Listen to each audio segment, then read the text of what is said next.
Hello बच्चों, मेरा नाम है अल्ताफ शेख। मैं आपका केमिस्ट्री टीचर। आज हम जेईई सिलेबस के इनऑर्गेनिक केमिस्ट्री से एक इम्पॉर्टेंट लेसन डिस्कस करने वाले हैं जिसका नाम है पीरियोडिक क्लासिफिकेशन ऑफ एलिमेंट्स। तो हम क्या करते हैं, सबसे पहले कि एलिमेंट्स हम क्यों स्टडी करते हैं, एलिमेंट्स के बारे में हमने सबसे पहले कब सोचना स्टार्ट किया। सबसे पहले हम थोड़ा सा हिस्ट्री में पीछे जाएंगे। जैसे कि हमको पता है chemistry is a material science, तो केमिस्ट्री में हम मटेरियल स्टडी करते हैं जिसको हम मैटर भी बोलते हैं। सो मैटर हम सबको पता है, मैटर ऐसी चीज़ जिसका मास है एंड ऑक्यूपाइज स्पेस। तो सबसे पहले जब लोगों ने मैटर के बारे में पढ़ना स्टार्ट किया तो लोगों को ऐसे दिखा कि कुछ मैटर जो बहुत सॉफ्ट है, जैसे कि अगर हम देखेंगे क्लॉथ, कुछ मैटर बहुत हार्ड होता है जैसे कि स्टोन।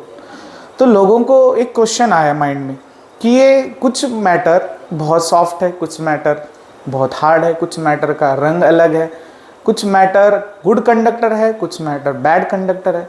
तो सब लोगों ने पूछा एक दूसरे से कि अब ये सब चेंजेस हमें क्यों दिख रहे हैं, इसके पीछे कौन रिस्पॉन्सिबल है। तो जैसे जैसे हमने मैटर का स्टडी स्टार्ट किया तो हमारे सामने एक थ्योरी आती है जिसे हम बोलते हैं Dalton's atomic theory. It is a first scientific theory about atom. तो डाल्टन क्या बताता है हमें कि कोई भी मैटर जिसका स्मॉलेस्ट इनडिविजिबल पार्टिकल होता है और हम उसे बोलते हैं एटम। अच्छा, तो सबसे पहले साइंटिफिक थ्योरी सामने आती है हमारे कि मैटर जो है एटम से बना होता है। फिर लोगों ने एटम के बारे में पढ़ना स्टार्ट किया। फिर जब हम एटम के बारे में पढ़ते हैं तो हम मेनली दो चीज़ पे फोकस करते हैं। पहले है उसका साइज, फिर उसका मास। जब डाल्टन्स थ्योरी आई थी उस टाइम पे हमारे पास सोफिस्टिकेटेड इंस्ट्रूमेंट नहीं थे जैसे कि स्पेक्ट्रोस्कोप्स, तो इसलिए हम एटम का साइज प्रॉपरली नहीं बता पाए। लेकिन हमारे पास कुछ ऐसे मेथड्स उस टाइम पे आ गए थे जिससे हम कोई भी एटम का मास निकाल सकते हैं, जैसे कि relative mass to the hydrogen, relative mass to the oxygen, या फिर इक्विवेलेंट वेट में डुलांग मेथड में हमने देखा है कि हम एटम का मास निकाल सकते हैं। फिर जब लोगों ने मैटर के बारे में पढ़ना स्टार्ट किया तो उन्हें सबसे एक साइंटिफिक थ्योरी सामने आती है जिससे डाल्टन ने लाया था कि डाल्टन ने बताया है कि मैटर एटम से बना होता है। फिर एटम को हम कैसे आइडेंटिफाई करेंगे, तो हम उसका मास देखते हैं। तो सबसे पहले लोगों ने क्या किया, एटम्स की मास कैलकुलेट करना स्टार्ट किया। फिर जब एटम का मास कैलकुलेट करना स्टार्ट किया तो सभी एटम्स का मास सेम नहीं होता है, क्यों, तो इसके रिलेटेड और एक क्लासिफिकेशन हमने देखा था, लाइक प्राउस्ट हाइपोथेसिस। प्राउस्ट क्या बताता है हमें कि हर एक एलिमेंट के एटम्स हाइड्रोजन एटम से बने होते हैं, हर एक एलिमेंट के एटम हाइड्रोजन एटम से बने होते। लेकिन डाल्टन थ्योरी क्या बताती है कि कोई भी मैटर का स्मॉलेस्ट यूनिट एटम होता है और सेम एलिमेंट के एटम आइडेंटिकल होते हैं, डिफरेंट एलिमेंट के एटम डिफरेंट होते हैं। लेकिन प्राउस्ट ने तो बताया था कि सभी एटम हाइड्रोजन एटम से बने होते हैं, इसीलिए प्राउस्ट हाइपोथेसिस पूरी तरीके से रॉन्ग हो जाता है। फिर उसके बाद आता है लैविशियर, जिसको हम फादर ऑफ केमिस्ट्री भी बोलते हैं। फिर लैविशियर ने क्या किया कि ऐसे मैटर स्टडी किए जिनके प्रॉपर्टीज में उन्हें डिफरेंस दिखता हो, जैसे कि मेटल एंड नॉन मेटल, ऐसे एलिमेंट्स जिससे हीट कंडक्ट होता हो। अगर ऐसे एलिमेंट्स जो गुड कंडक्टर ऑफ हीट है, जो मैलिएबल है, डक्टाइल है, ऐसे प्रॉपर्टीज जिस एलिमेंट के लिए दिखते थे उस सभी एलिमेंट्स को लैविशियर ने मेटल की कैटेगरी में रखा और जो बच गए थे सबको उसने नॉन मेटल की कैटेगरी में रखा। लेकिन जब बाद में मेटालॉइड्स की डिस्कवरी हुई, मेटालॉइड्स के बारे में हमें पता चला, तब लैविशियर क्लासिफिकेशन पूरी तरीके से फेल हो जाता। फिर उसके बाद आते हैं हम डोबेराइनर।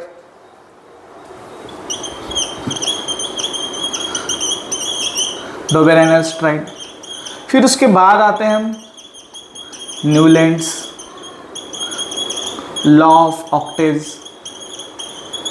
फिर उसके बाद आते हैं मेंडलीव्स पीरियोडिक क्लासिफिकेशन।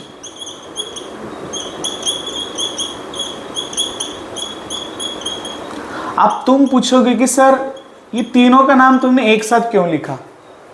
बिकॉज तीनों में एक चीज कॉमन है कि डोबेराइनर के टाइम, न्यूलैंड्स के टाइम, मेंडलीव के टाइम जितने एलिमेंट्स उनको पता थे, उन्होंने एक चीज किया था जो तीनों में कॉमन होती है कि जितने एलिमेंट्स उनको पता है सबका एटॉमिक मास उन्होंने लिया और सभी एलिमेंट्स को increasing order of atomic mass में अरेंज किया। जो भी एलिमेंट्स होते हैं उनका एटॉमिक मास के इंक्रीजिंग ऑर्डर में सभी एलिमेंट्स को अरेंज करते हैं वो। फिर डोबेराइनर क्या करता है, अरेंज करने के बाद तीन एलिमेंट्स का ऐसा ग्रुप बनाता है जिसके प्रॉपर्टीज एक दूसरे से सिमिलर है। एक अगर एग्जांपल हम लेंगे तो क्लोरीन, ब्रोमीन और आयोडीन। फिर ये ग्रुप बनाने के बाद डोबेराइनर बोलता है कि ये तीन के ग्रुप में जो पहला एलिमेंट है उसका एटॉमिक मास और जो लास्ट वाला एलिमेंट है उसका एटॉमिक मास, अगर हम दोनों का एवरेज निकालेंगे जो आंसर आएगा वो अप्रोक्सीमेटली मैच करता है मिडल एलिमेंट के साथ। ये डोबेराइनर ट्राइड ने बताया था, क्योंकि उस टाइम पे एटॉमिक नंबर कंसेप्ट अभी तक लोगों ने समझना स्टार्ट नहीं किया था। तो उस टाइम पे जो भी चल रहा था, जो भी खेल चल रहा था, जो भी स्टोरी चल रही थी, जो एक्सपेरिमेंट चल रहे थे, वो सिर्फ एटॉमिक मास के आसपास चल रहे थे। तो डोबेराइनर ने क्या किया कि एटॉमिक मास के बेसिस पे सभी एलिमेंट्स को उसने इंक्रीजिंग ऑर्डर में अरेंज करने के बाद उसने तीन एलिमेंट्स का ऐसा ग्रुप बनाता है जिसमें तीनों एलिमेंट्स के प्रॉपर्टीज सेम होते हैं। फिर अरेंज करने के बाद वो बताता है कि पहला एलिमेंट और लास्ट एलिमेंट का अगर उनके एटॉमिक मासेस का अगर हम एवरेज लेते हैं तो जो आंसर आएगा वो मिडल एलिमेंट के एटॉमिक मास से मेल खाता है, मतलब उसकी तरह वो उससे अप्रॉक्सीमेटली मैच करता है। फिर अब ये हो गया पुरानी थ्योरी। अगर सपोज कोई एग्जाम में पूछ ले कि डोबेराइनर ट्राइड कैसे आइडेंटिफाई करें, तो सिंपलेस्ट ट्रिक है कि जो भी ट्राइड्स दिए हुए हैं, एटॉमिक नंबर तो हमको स्लोली याद हो जाएंगे, तो सिर्फ इनका क्या करना है, तुमको एटॉमिक नंबर लिखना है।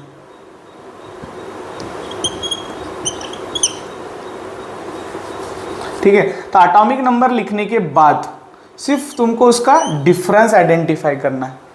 अगर हम यहां पे देखेंगे 18,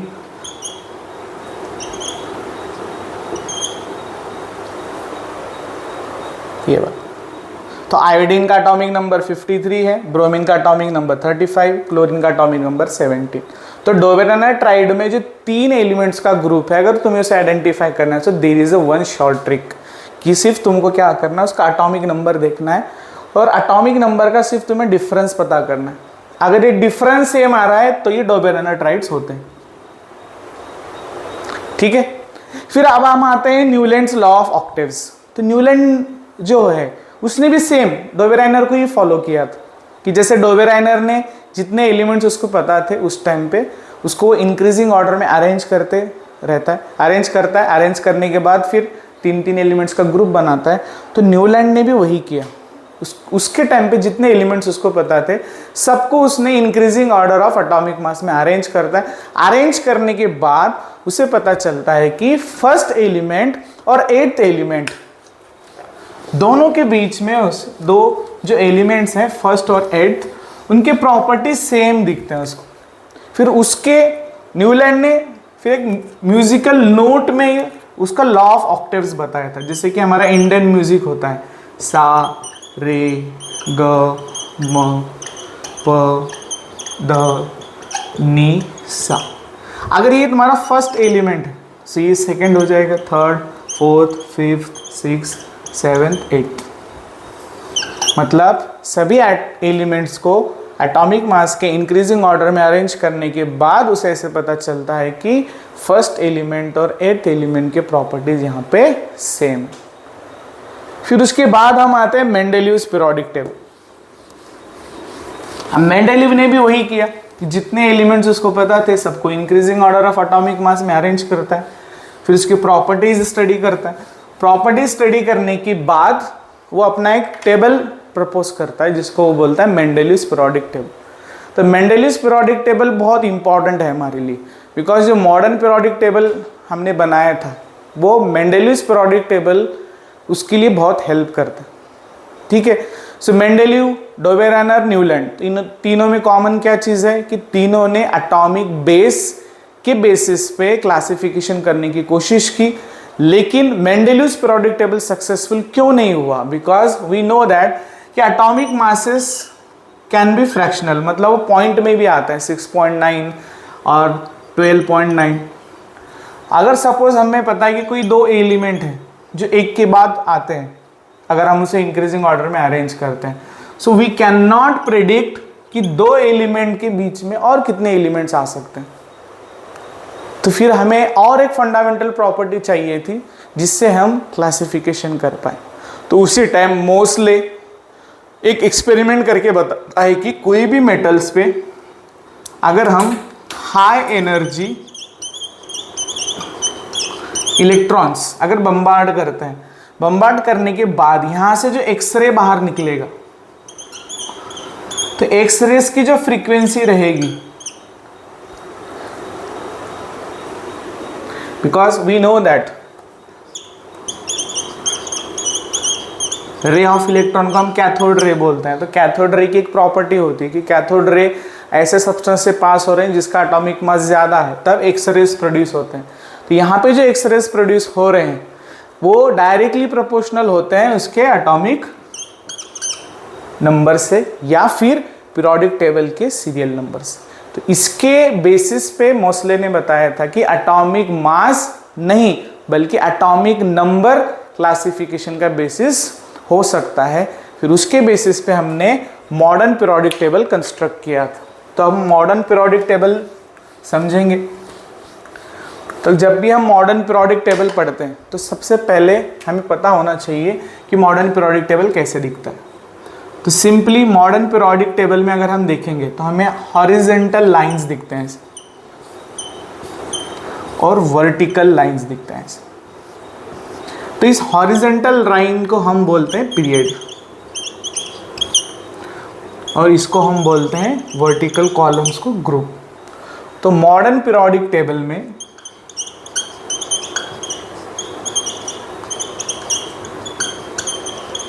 टोटल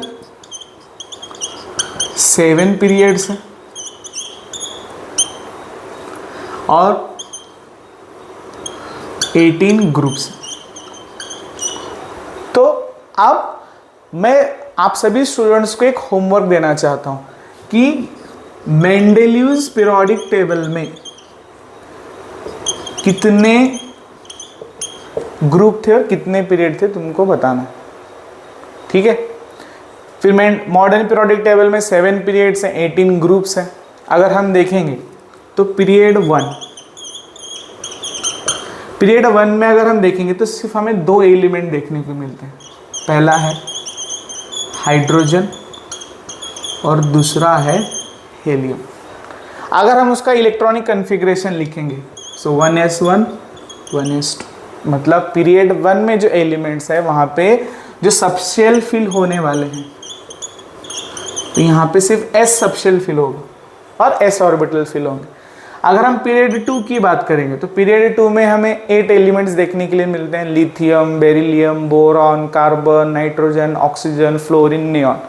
अगर मैं फर्स्ट एलिमेंट लिथियम का अगर कन्फिग्रेशन लिखूंगा 1s2 2s1, मतलब 2s1 ये ऑर्बिटल फिल होना स्टार्ट होगा और पीरियड जब खत्म होगा नियॉन पे तो वहाँ का अगर हम कन्फिग्रेशन देखेंगे तो हमें दिखेगा कि लास्ट ऑर्बिटल जो भरा है वो p सबशेल से,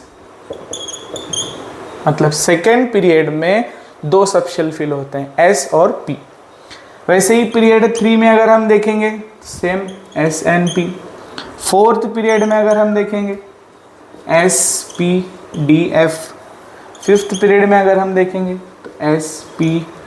तो पीरियड 4 में s p d ऑर्बिटल्स भरेंगे, फिफ्थ पीरियड में s p d भरेंगे, सिक्स्थ पीरियड में s p d f, और 7th पीरियड में SPDF।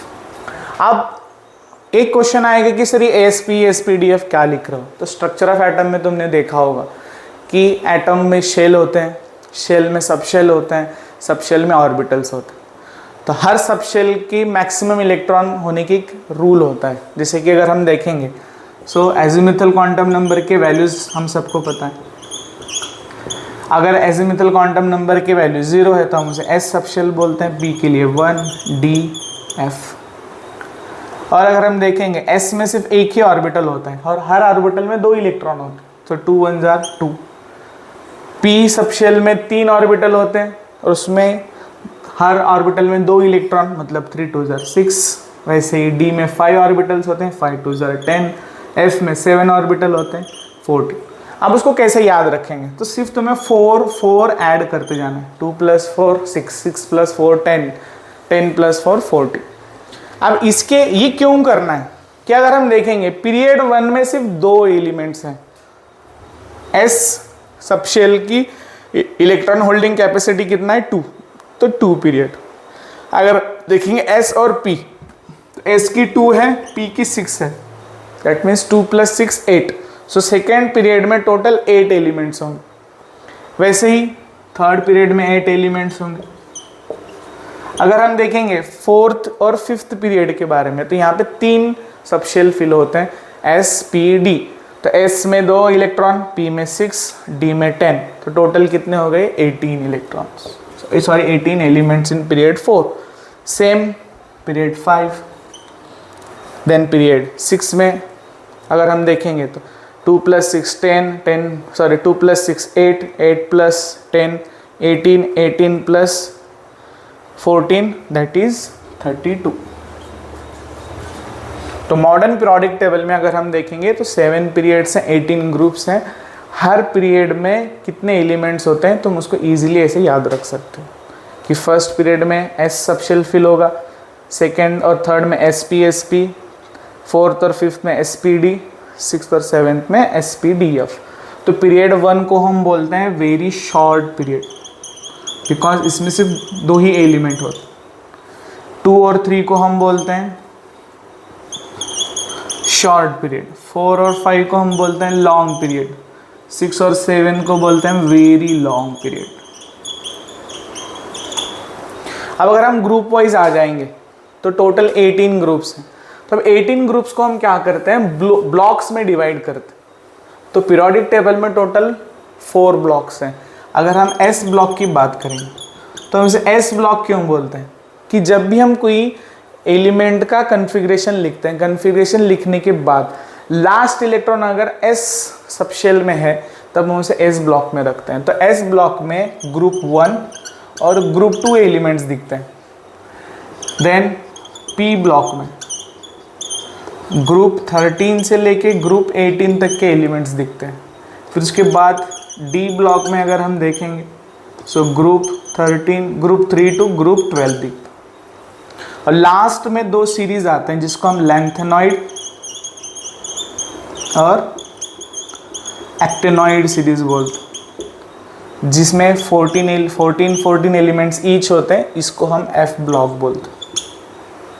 ये तो हो गया बहुत बेसिक इंट्रोडक्शन। लेकिन एग्जाम में पूछेगा कि कोई एलिमेंट का एटॉमिक नंबर दिया होगा, तुमको सिर्फ ये बताना होगा कि वो मेटल है, नॉन मेटल है, किस ब्लॉक में आता है, किस पीरियड में आता है, किस ग्रुप में आता है। ठीक है, तो उसके बहुत सारे मतलब हम अलग अलग तरीके से उसे याद रख सकते हैं। लेकिन एग्जाम में इंपॉर्टेंट है कि हम कितने जल्दी वो आंसर फाइंड करेंगे। सपोज मैं एक एग्जांपल लेता हूँ कि कोई एलिमेंट दिया है, उसका एटॉमिक नंबर तुमको दिया है 34। कि एग्जाम में यही बोलेगा कि एक एटम है और एक एलिमेंट है जिसका एटॉमिक नंबर 34 है, तो तुम्हें उसका पीरियड बताना है, ग्रुप भी बताना है, ब्लॉक भी बताना है। तो एक general simple method, that is method 1, तुमको इसका कन्फिग्रेशन लिखना है। अब कन्फिग्रेशन लिखते टाइम आप सर बोलेंगे कन्फिग्रेशन कैसे लिखेंगे, तो सिंपली तुमको सिर्फ ये नंबर याद रखने हैं। जैसे कि हमने अभी देखा था, पीरियड 1 में 2 एलिमेंट आते हैं, पीरियड 2 में 8 एलिमेंट, 8 18 18 32 32। तो तुमको क्या करना है, 34 को सिर्फ ऐसे अरेंज करना है, मतलब 2,8,8 ये कितना हो गया 18 और ये 16, ठीक है। तो अगर हम देखेंगे यहाँ पे जब हम उसका कॉन्फ़िगरेशन लिखते हैं ऐसे 2,8,8,16, तो ये कितने वैल्यूज मिल गए हमें, 1 2 3 4, फोर्थ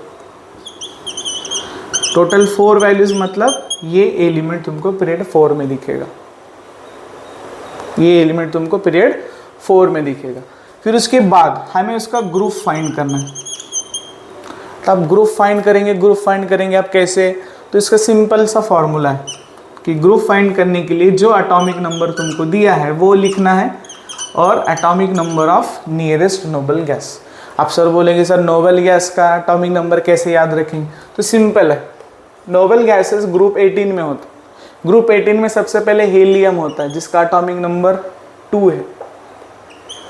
तो तुमको क्या करना है, 2 + 8 तो तुम्हें मिल जाएगा नियॉन, फिर नियॉन में +8 करना है तो तुम्हें मिल जाएगा आर्गॉन, फिर ऐसे ही 18 करते जाएंगे तो तुम्हें मिलेगा क्रिप्टॉन, फिर उसके बाद मिलेगा जेनॉन, ऐसे ही 32 तो 54 86 118 OgRn। तो सिर्फ तुमको ये मैजिक नंबर्स याद रखने हैं कि हीलियम 88 18 18 32 32। अब अगर मैं देखूंगा मुझे एटॉमिक नंबर दिया है 34,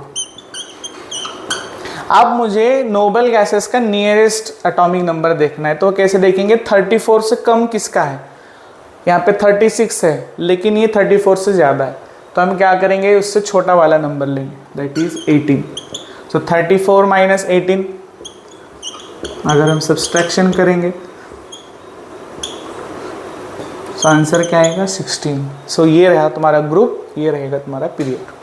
तो इजी है, बिना कॉन्फ़िगरेशन लिखे, बिना कुछ याद करे, सिर्फ एटॉमिक नंबर पे हम उसको ये मैजिकल नंबर्स में ऐसे अरेंज करेंगे, जितने वैल्यूज़ तुमको मिलेंगे सिर्फ काउंट करना है, वो रहेगा तुम्हारा पीरियड। और इस मैजिकल नंबर से तुमको क्या करना है, हीलियम से स्टार्ट करना है ग्रुप 18 के एटॉमिक नंबर लिखते थे, उसके बेसिस पे हम उसका ग्रुप निकाल सकते हैं। अब उसके बाद हमें निकालना है उसका ब्लॉक। अभी बहुत इजी है, जैसे कि मैंने अभी बताया था, ग्रुप 1 और ग्रुप 2 एस ब्लॉक में होता है, ग्रुप 13 to 12 डी ब्लॉक में होता है, ग्रुप 13 to 18 पी ब्लॉक में होता है। तुम्हें वहाँ पे उसका पता है कि ग्रुप 16 आया, तो ग्रुप 16 किस ब्लॉक में आता है, पी ब्लॉक। सिंपल से क्वेश्चंस रहेंगे, बहुत इजी, ठीक है। तो आज के लिए हम यहाँ पे स्टॉप करते हैं, मिलते हैं अगले लेक्चर में।